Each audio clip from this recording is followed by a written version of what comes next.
If you think you have to stay the same person just to fit into society, you are wrong. Your friends and family should support your growth, not pull you back into old habits. As us humans are supposed to evolve, it's part of life. So today, I'm giving you the steps you need to break free and truly change your life.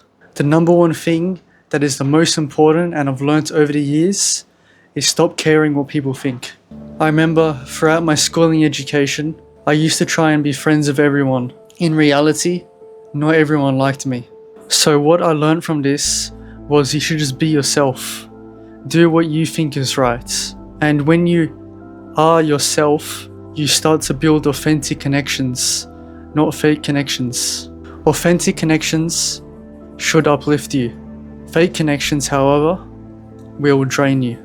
Another tip, when you stop caring, it helps you achieve your goals a lot easier because it removes fear and doubts that you had earlier. Because before, when you cared, you were feared of being judged.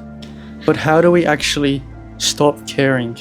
To me, it's all about mindset. Remember, people are worried about their own problems. They're not always looking and analyzing what you're doing. They might have an opinion on you for a few seconds and then they'll move on because they're so worried about their own life. Another mindset shift is prioritizing growth over validation. When you're focused on growth, you're focusing on areas to improve on in your life. When you focus on validation, you're just trying to please people. Pleasing people will only destroy your self-respect. So always focus on your growth because that's when you'll level up and you'll have the self-respect you deserve. Now, after you've changed your mindset, the second step is to audit your environment. This means assessing your environment to find areas that are not valuable for your growth. Going back to my high school example, there was a lot of people bringing me down, and what happens to me is that my confidence gets destroyed every single time and it affects my mental health. So for me to actually live happy back then was to play a lot of video games to escape reality. Now this was not good for me at all because I wasn't getting the reflection I needed and I would just use video games as a stress reliever. My grades were being affected by this as well, which made me lazy and undisciplined.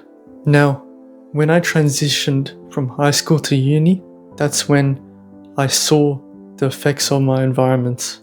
It's crazy how after a few months, I already started seeing growth in myself. I started to take care of myself better. One of the first things I did was learn how to trim my beard. And ever since then, I've been trimming my beard on a regular basis. I learned what self-care was. I learned that I needed to have self-respect for myself, set boundaries, and don't tolerate any disrespect.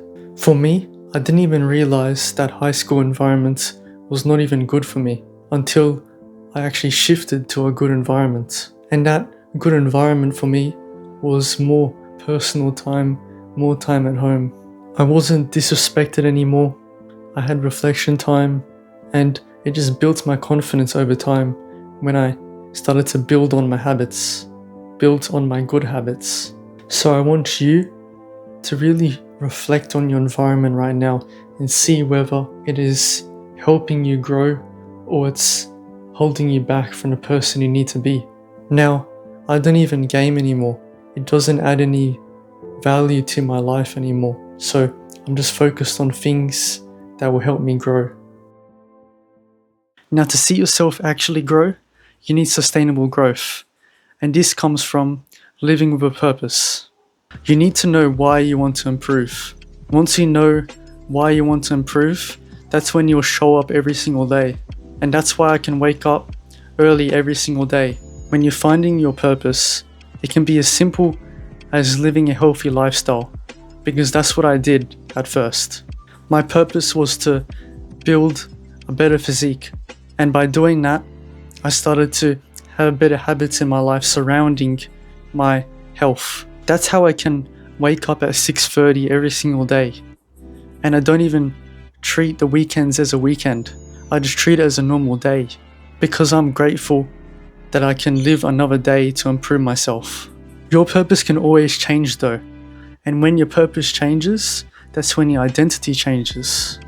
Finding your purpose is not easy. It took me a lot of reflection time. It took me days to find it.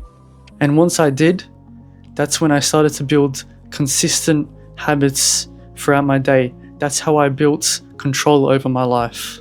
That's where my confidence and discipline comes from, because I live with meaning. I live with a purpose. Now, I still want a better physique, but I've added on top of this by trying to inspire you guys to become better. I know how it feels to be the same version of yourself, even when you're trying to escape it. But once I applied these 3 steps into my life, these changes happened in the very moment. So, I want you to take one small step today. Either audit your environment, dig deeper into your purpose, or attempt something your older self wouldn't do. Comment down below which step you'll focus on today. Remember, life rewards action. If I can do it, so can you.